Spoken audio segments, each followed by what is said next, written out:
Hola chicos, buenas tardes. Bueno, buenas tardes porque estoy grabando este video en la tarde, obviamente.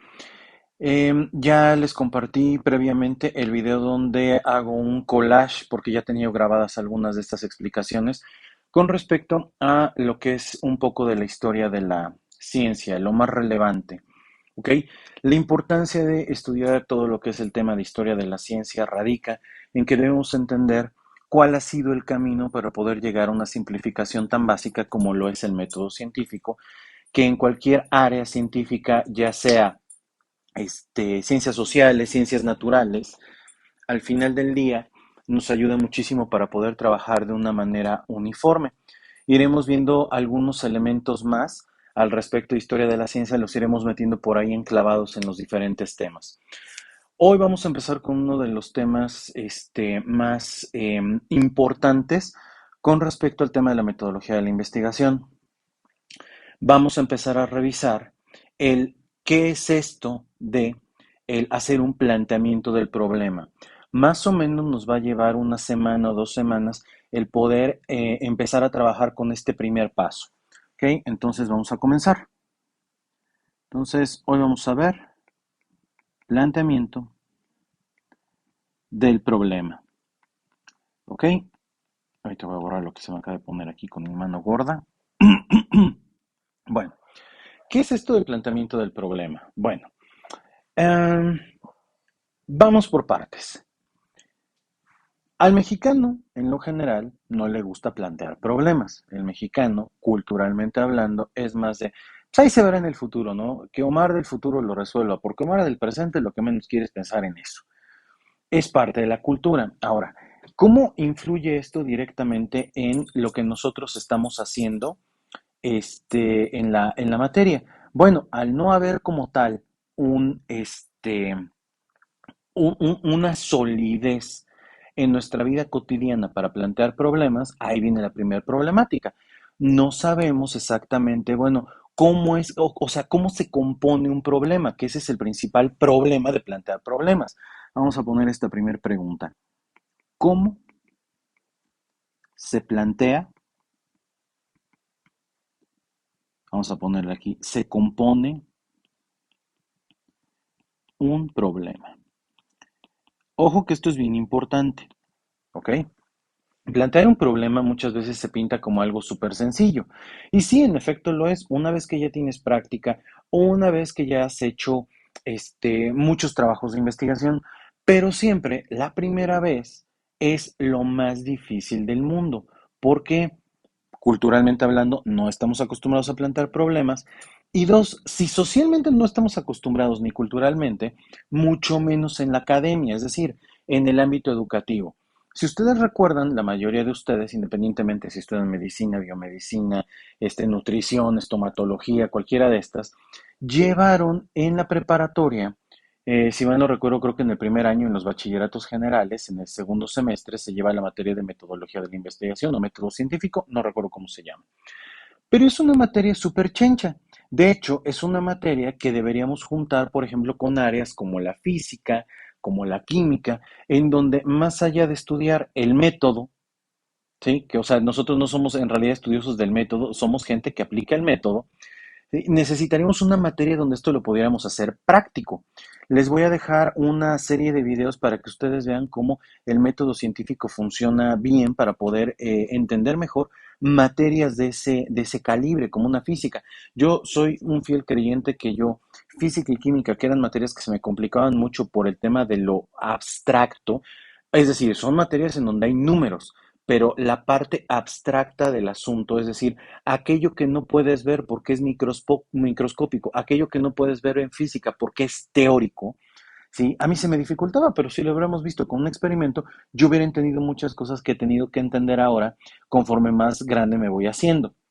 Entonces, bien, fíjense, yo les voy a decir algo, esto siempre lo digo, a mí me da miedo volar, ¿sale? De entrada, me da miedo volar, pero me maravilla cómo es que un armatoste de tantas toneladas y con gente y con maletas y con carga de cualquier otro tipo, puede levantar el vuelo, mantenerse en el aire, tener una velocidad constante, aumentarla, disminuirla, y luego cómo lo puedes aterrizar. A mí se me hace un tema de ingeniería impresionante.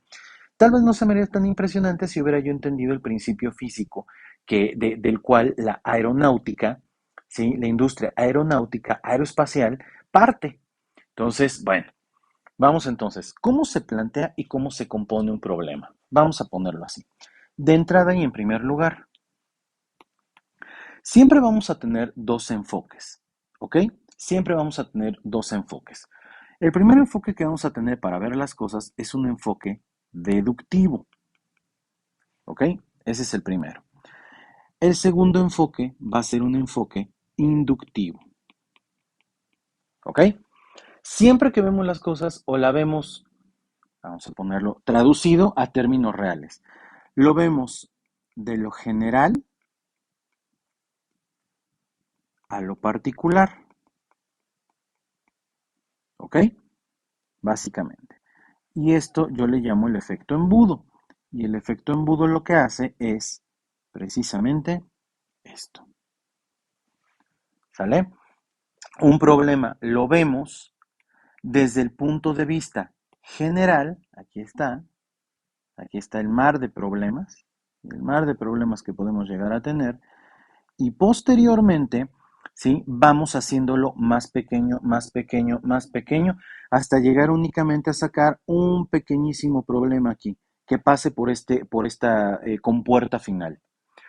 Otro enfoque por el cual nosotros podemos hacer esto es el enfoque inductivo.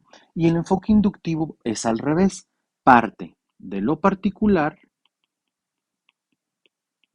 y va hacia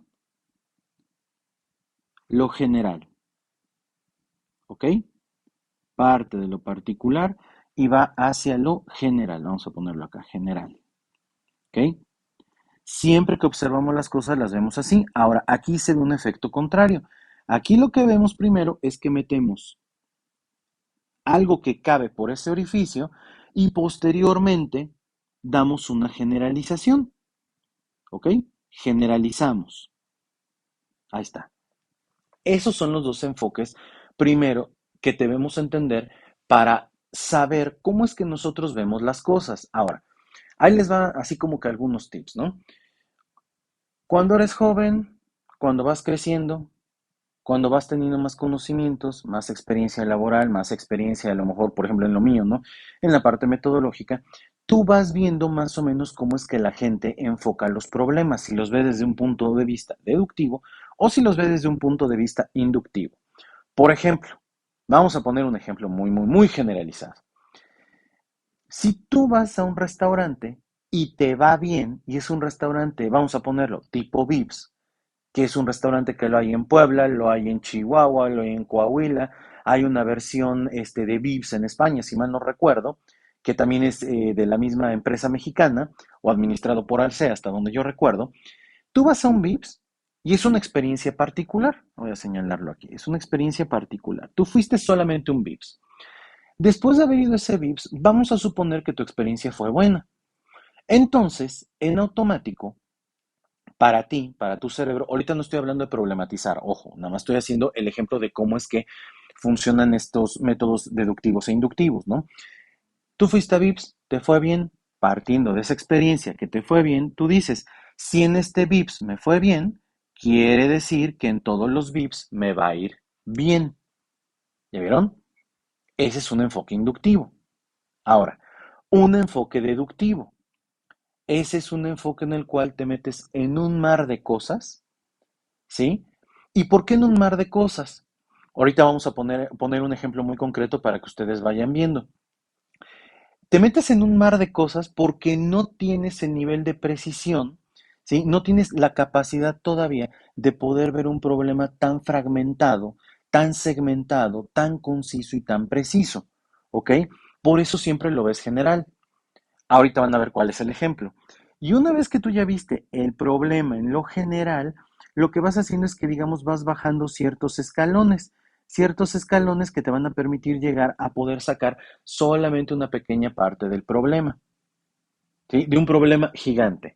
El ejemplo con el que vamos a trabajar para poder entender un poco mejor esto, aquí está, esperen, lo voy a poner, desde un enfoque, vamos a ponerlo así, desde un enfoque deductivo. Ok, voy a poner el embudo.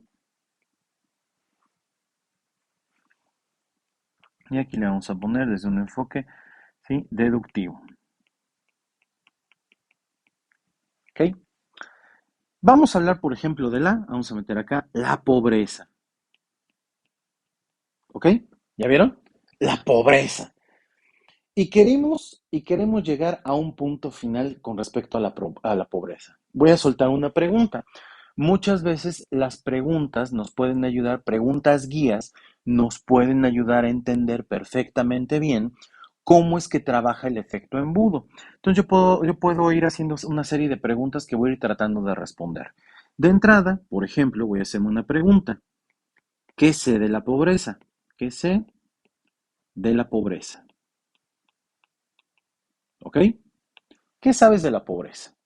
Me voy a hacer otra pregunta. Por ejemplo, voy a hacer varias. Tú puedes hacer las preguntas que así a ti se te peguen la gana, con tal y de que tú este embudo de pobreza, ¿sí? Del concepto de pobreza, lo puedas ir trabajando y puedas ir haciendo que al final solamente salga una pelotita. Vamos a ponerlo así, también para que lo vayamos entendiendo. Imagínate que esto, ¿sí? Es así. Es una canasta de pelotas. Aquí está. ¿Sí? Es un embudo lleno de pelotas que están en diferentes posiciones, diferentes tamaños, tienes una pelotota, una pelotita, ahí van las pelotas, tienes huecos inclusive, ¿no? Acá tienes una piedra que está deteniendo varias, ¿no? Una bolita, acá otras bolitas que están en posiciones. O sea, vamos a suponer que este fuera el problema, ¿sí? De la pobreza. Ahí está. Ya vieron que aquí, por ejemplo, está estos pedacitos, ¿sí? De la pobreza. Aquí están. ¿Vale? Y acá, por ejemplo, hay un pedazo que está taponeando junto con otro pedazo. Vamos a suponer. Bueno, entonces, ¿qué sé de la pobreza? Me tengo que hacer esa pregunta. Vamos a hacer otra pregunta, por ejemplo, ¿cuántos tipos de pobreza hay? ¿Cuántos tipos de pobreza hay? O existen, ¿no? Ahí va a depender mucho. ¿Qué otra cosa podría yo preguntar? ¿Cómo se da la pobreza? ¿Cómo se da la pobreza? Entendiendo que no vas a una feliz, yo quiero ser pobre, ¿no? Y ahí te dan la pobreza, ¿no? Entendiendo de factores que se dan para que la pobreza empiece a desarrollarse más en ciertas zonas de la ciudad, etcétera, ¿no? Voy a ponerle aquí puntos suspensivos, ¿ok? Vamos a empezar por ahí. Vamos a empezar por plantear estas preguntas. ¿Para qué me van a servir? Mira, fíjate, aquí lo tienes. Voy a ir poniendo en semaforización, ¿sí? Vamos a ponerlo así como si fuera casi casi un triage. ¿Qué sé de la pobreza? Y entonces lo primero que hago es que empiezo a revisar. Ya desde aquí lo que quiero que ustedes vayan viendo es que yo no puedo separar la revisión literaria. Es decir, no puedo empezar a abordar un problema del que es muy grande sin empezarlo a sesgar y encontrar puntos de los cuales yo me pueda anclar. Miren, a ver, si pusiera yo el ejemplo. Perdón, en este ejemplo. Oye, ¿qué sé de pobreza? Bueno, pues empezamos a platicar, ¿no? Y decimos, a ver, bueno, yo sé de la pobreza, que la pobreza tiene que ver con, una cuestión monetaria. Ah, perfecto.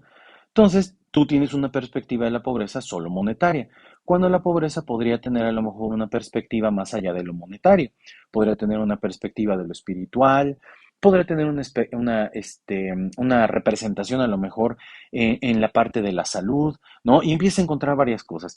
Pero resulta que de todo lo que tú estás viendo acá de la pobreza, tú lo único que sabías era esto que está acá. Ahí está. Todo lo demás, así que medio lo topabas, ¿sí? Este también, este de por acá chiquito, este de por acá, este de por acá, topabas este que está aquí también, pero por ejemplo te empiezas a dar cuenta que hay muchas cosas, ay, ya me equivoqué aquí, vamos a darle borrar, regresar, te empiezas a dar cuenta que hay cosas pues, que no sabías de la pobreza. Inclusive en esta primera aproximación que tú vas a hacer, donde hagas una pequeña revisión literaria con respecto a qué hay escrito al respecto de la pobreza, te vas a dar cuenta que inclusive, mira, en esta bola que está acá, solo conoces una pequeña partecita, una pequeña partecita.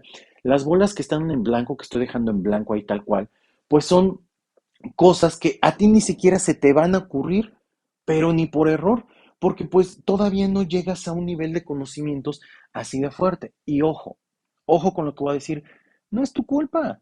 Estás empezando. Si yo, por ejemplo, les voy a poner un ejemplo, eso me purga muchísimo con muchos profesores porque a mí me lo aplicaron muchas veces. Llegabas a una clase y entonces el profesor empezaba a preguntar, a ver, ¿quién sabe qué es esto? ¿Quién sabe qué es aquello? ¿Quién sabe qué es no sé qué, no sé cuánto? Y entonces levantabas la mano y decías, bueno, yo creo que es esto. Y decían, no, pues ¿cómo crees? No manches, ¿cómo vienes a la clase y no sabes? Deberías venir preparado.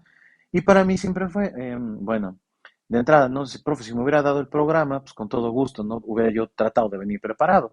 Segundo punto, ¿no? Yo cómo iba a saber que íbamos a ver eso si no me dio el plan de trabajo. Y tercero, profe, pues no es mi culpa no saber. De hecho, vengo acá para que me ayuden a quitar lo ignorante, porque soy ignorante del tema, ¿no? O sea, soy ignorante de muchas cosas y pues para eso vengo acá, no para que me esté regañando y me diga, ¿cómo? ¿No sabes? O sea, pues no es burla, mano. Entonces, vean todo lo que desconozco de la pobreza. Entonces, ¿qué es lo que voy a hacer? Oye, si esto es lo único que yo sé del tema de la pobreza, no quiere decir que esté mal. Yo podría tomar esta pelotita que está acá, vamos a tomar esta pelotita que está acá, ¿ok? Y lo que voy a hacer es que la voy a pasar así a regañadientes por todos lados y la voy a pasar para acá abajo, ¿sale? Eso es lo que sé de la pobreza. Pasó perfectamente por el embudo, ¿no? En una primera revisión, perfecto, de todo lo que ve la pobreza, ya tengo un concepto más claro de qué es la pobreza. Siguiente, ¿cuántos tipos de pobreza hay o cómo está clasificada la pobreza? Pues eso no lo sé, pero resulta que en mi pequeña revisión que yo acabo de hacer, empiezo a encontrar ciertas cosas. Y mira, me encuentro, por ejemplo, esta bolita que está acá, muy cerca de la salida, porque resulta ser que es de lo que más hay escrito y yo acabo de encontrar un material pues que me sirve muy bien. Fíjate. Entonces, esta bolita también la paso para acá porque logra salir por el embudo. Perfecto. Entonces, fíjate, de todo lo que había, me estoy enfocando en ciertas cosas porque no puedo abarcar todo el problema. La vida no me daría. Pero con estas preguntas puedo encontrar como que sí hay algo en común. Y resulta que también a la pregunta de cómo se da la pobreza, en mi pequeña investigación encontré acá, fíjate, vamos a ver dónde podrá estar. Acá, vamos a poner, para que también lo pueda yo agarrar y arrastrar. Encontré ciertas ideas alrededor de esto, ciertas ideas alrededor de la pregunta de cómo se da la pobreza y lo mismo lo hice bajar, bajar, bajar hasta que llegó acá. Ahí está. ¿Ok? Bueno, ya no voy a estudiar todo alrededor de la pobreza, ya solamente me voy a enfocar en estos tres aspectos y voy a tratar ahora de hilarlos. Si te das cuenta, esto es un enfoque deductivo.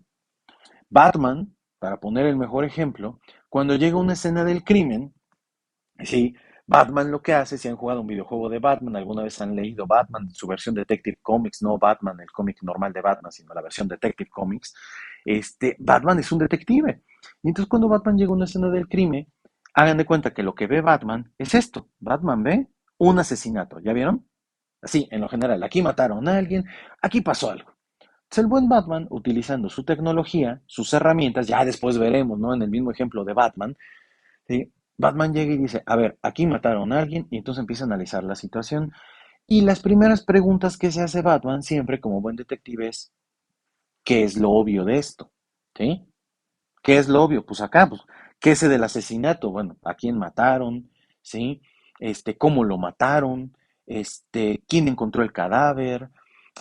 Si alguien tocó ya la escena del crimen, a qué se dedicaba esta persona, si tenía familia, si estaba casado, si tenía hijos. O sea, eso es lo obvio, ¿sí? Son las cosas obvias con las que Batman dice, bueno, esto es lo que yo ya sé. Tengo hasta un expediente previamente armado antes de que lo mataran de la persona.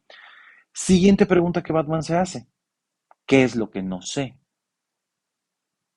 Es más, una pregunta que siempre en las películas, todos los que son detectives en las películas hacen, independientemente de sean Batman o no. La pregunta es, bueno, la respuesta, perdón, la situación es, ya se murió la persona, lo mataron, ¿quién se beneficia? Porque cuando tú logras responder esa pregunta de quién se beneficia en esta lógica general, mira, ya tienes lo obvio de la persona. Cuando logras responder la pregunta de quién se beneficia, empiezas a encontrar ciertos patrones para entender por qué murió. No de qué, no con qué, sino por qué murió. ¿Quién se beneficia con esto? Y desde que pudo haber sido la esposa por la herencia, desde que pudo haber sido el hijo porque se quedaba con la herencia, con la empresa, qué sé yo, pudo haber sido un socio de negocios, no lo sé. O sea, digo, ya me estoy debrayando mucho en este ejemplo. Pero normalmente esa es la manera en cómo vemos los problemas, de una manera deductiva. ¿Ok? Ahora, vamos a ver cómo sería al revés, desde un enfoque inductivo. Y entonces, vamos a ver, vamos a poner este, lo vamos a poner en negrito también.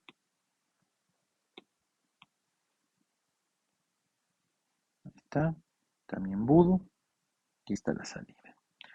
Y entonces ahora es el enfoque inductivo. Ya lo hice al revés, pero esperen, ahorita lo volteo. Lo bueno que ya no lo tengo que volver a hacer. Simple y sencillamente vamos a girarlo con la magia del Jamboard. Ahí está. Bueno, en este enfoque inductivo, ahora véanlo como la labor que haría un médico, ¿vale? Entonces, ¿qué es lo que hace el médico? Cuando un médico le llega a un cliente, un derechohabiente, por su madre no le digan paciente, no le digan pacientito, se oyen malísimos cuando le dicen paciente, pacientito. En el sector público le llamamos derechohabiente y en el sector privado es un cliente. En todo caso, y si quisiéramos, tal vez el paciente sería la persona que lo acompaña, su acompañante, su familiar, la persona que vaya con él, porque es la persona que pacientemente espera. Digo, hay gente que le encanta decirle paciente, pero a mí se me hace naquísimo decirle paciente. Hay que tratarlo como es. Y entonces el médico le llega una persona. Y esa persona que le llega, fíjense nada más lo que pasa. Esa persona cuando le llega, llega con una enfermedad. ¿Ok? Y lo que el médico ve es una sintomatología. ¿Ok? Eso es lo que ve el médico. Ve una enfermedad. Llega una persona refiriendo una sintomatología de tengo diarrea, me duele la boca del estómago, he tenido dolor de cabeza, llevo 3 o 4 días así. ¿Sí? Vamos a ponerlo así, ¿no? Mi diarrea pasó de ser un poco sólida a ser totalmente líquida, ¿no? Por poner el ejemplo. El médico ve sintomatología. ¿Qué es lo que va a hacer ahora el médico? El médico va a partir de lo que sabe y va a hacer la generalización. Porque él pudiera decir, tienes cólera. Él pudiera decir, es una infección gastrointestinal.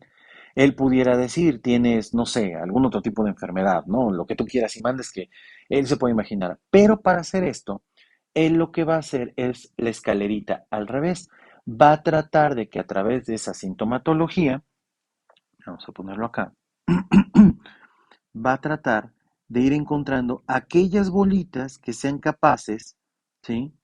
De llegar a la parte de abajo de este embudo en una construcción, ¿ok? En una construcción que permita, ¿sí? Tener un margen de maniobra y saber cómo para dónde ir. Ahí voy, esperen. Ahí están las bolitas que están acá. Entonces, ¿qué sé de la enfermedad? Bueno, de la enfermedad, ¿sí? Sé esto, sé esto, sé esto, sé esto. Y entonces, bueno, sí, vamos a ponerlo así, ¿no? El médico, o sea, muchos dirán, no, pues es que si le sabe, ¿para qué revisa libros? Yo te diría, o sea, el médico que le sabe, pues si tiene dudas, pues revisa el libro y dice, a ver, mira, tengo esos 4 elementos de la sintomatología que me podrían referir a qué es esto, qué es aquello, ¿no? Y las posibilidades, pues se van aumentando. ¿Qué es lo que vamos a hacer ahora? Este médico lo que va a tratar de hacer es encontrar un patrón que nos permita llegar, vamos a ponerlo así también, al nombre de la enfermedad que tiene la persona. Como si tuvieras un catálogo de enfermedades, ¿no? Tú como médico entonces llegas y saber, tiene ABC, pareciera ser que es esto. Tiene ABCFG, pareciera ser que es esto. Tiene ABEF, pudiera ser esto. Entonces, ¿qué empiezas a hacer?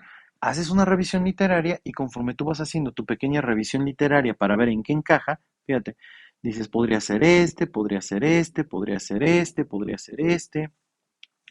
Y también vas descartando. Podría no ser este, ¿sí? Este tampoco, este tampoco, este tampoco, este tampoco, este tampoco, este tampoco. Y vas quitando los que no y vas dejando los que sí. Al final del día volvemos a hacer lo mismo. ¿sí? Vamos a tratar de poner en la boca del embudo, ay, espérenme porque ya me equivoqué aquí, vamos a tratar de poner en la boca del embudo este, ¿sí? Este que está acá, vamos a poner este en la boca del embudo. No quiere decir que hay que llenar el embudo por completo, si se dan cuenta. Este también, ¿sí? Y este también. Y con estas voy a partir para empezar a determinar cuál es el nombre de la enfermedad. Parto de hechos muy concretos y voy a llegar a la generalización. Al final el cólera, ¿sí? Es una enfermedad que tiene una sintomatología que puede ser, perdón, es una enfermedad que puede ser detectada a través de su sintomatología y una serie de estudios, obviamente, ¿no? Pero bueno, esa es como la idea general entre la diferencia en lo deductivo y lo inductivo. Les insisto, por un tema de edad, es muy difícil que ustedes puedan aplicar el método inductivo. Son muy jóvenes. Y eso no quiere decir que nunca vayan a poder. Conforme vas teniendo experiencia, es más fácil ir encontrando los caminos y decir, voy a partir de un hecho particular y lo voy a hacer general. De hecho, les voy a decir algo. Una teoría, ¿sí? La palabra teoría tiene que ver con esto. La teorización partía de hechos muy concretos y de ahí hacías generalizaciones. Cuando tu idea, ¿no? Este pequeño estudio que tú estabas haciendo, que había empezado aquí en esta parte del embudo, ¿no? Que habías tomado esto y habías empezado a hacer el estudio. Lo empiezas a desarrollar y analizar. Al final tú puedes llegar a tener una teoría general de algo. De hecho, toda enfermedad es una teoría general, ¿sí? De algo que se ha venido, ¿cómo se llama? Trabajando a lo largo del tiempo dentro de la medicina y que se ha ido mejorando y se ha ido adecuando más a las necesidades que se van teniendo por estilos de vida y demás cosas que los seres humanos vamos teniendo. Pero eso lo vamos logrando conforme tenemos experiencia. Por eso yo les decía en clase, ¿no? Bueno, oigan, es que aquí no vamos a investigar algún tema del corazón. Aquí no vamos a investigar ningún tema pulmonar. Aquí no vamos a investigar algún tema referente, a la fertilidad, que son temas hiperespecíficos. Aquí nos vamos a dedicar al primer nivel de atención y todos aquellos problemas del primer nivel de atención que ya están tipificados como enfermedades, como la diabetes tipo 1, tipo 2, tipo 3. ¿Sí? Ya muy específico. Y de cada una de esas, me voy a regresar a la pantalla anterior, y de cada una de estas que nosotros vayamos a ver acá, diabetes tipo 1, ¿sí? Vamos a ponerle acá diabetes tipo 1, o la diabetes tipo 2, o la diabetes tipo 3, iremos haciendo la recolección de piedritas para ir viendo qué sabemos, qué no sabemos y qué cosas no hay investigadas que podríamos a lo mejor aterrizar. ¿Ok? Esa es la idea general de poder trabajar con método deductivo e inductivo. ¿Sí? Nosotros, siempre que yo te pregunte, a ver, ¿cómo es que tú estás planteando inicialmente tu problema? ¿A través de la deducción o de la inducción? El que me diga inducción, no, pues está en el hoyo. O sea, nosotros no podemos inducir nada. Como si yo en este momento te estuviera dando, vamos a ponértelo así, una clase de finanzas. ¿Sale? Te voy a dar una clase de finanzas, ¿no? Estamos en una clase de finanzas y lo primero que te pido es que me analices, ¿sí? Quiero que me analices el siguiente estado de resultados y que me digas concretamente por qué, ¿sí? ¿Por qué los activos circulantes, ¿sí? ¿Por qué los activos circulantes tienen mucha diferencia con respecto al pasivo circulante? ¿Estás de acuerdo que ese es un problema hiperespecífico y que para que tú lo pudieras resolver, una, de entrada tendrías que saber la diferencia entre activos y pasivos. Siguiente, la clasificación entre pasivo circulante y activo circulante y si realmente hay una relación directamente proporcional o inversamente proporcional o es un tema de correlación que se estudia a través de la fórmula de Pearson en estadística. De entrada. Eso es lo primero que tendríamos que conocer. Como no lo conoces, yo no puedo partir de ahí. Yo tengo que irme a cuestiones muy generales todavía, no cosas particulares. Por eso nosotros vamos a partir de cosas que son como ¿cómo decirlo sin que suene como despectivo, ¿no? Cosas comunes y coloquiales que normalmente se ven en el primer nivel de atención, ya que recuerden, todo aquel que esté estudiando medicina en su primer semestre, segundo, tercero, cuarto, octavo, noveno, no sale especialista, sale médico general y aún le falta mucho para poder realmente hacer una práctica ética, correcta, legal con respecto al tema de la medicina. Ojo, Eso es el método deductivo, eso es el método inductivo.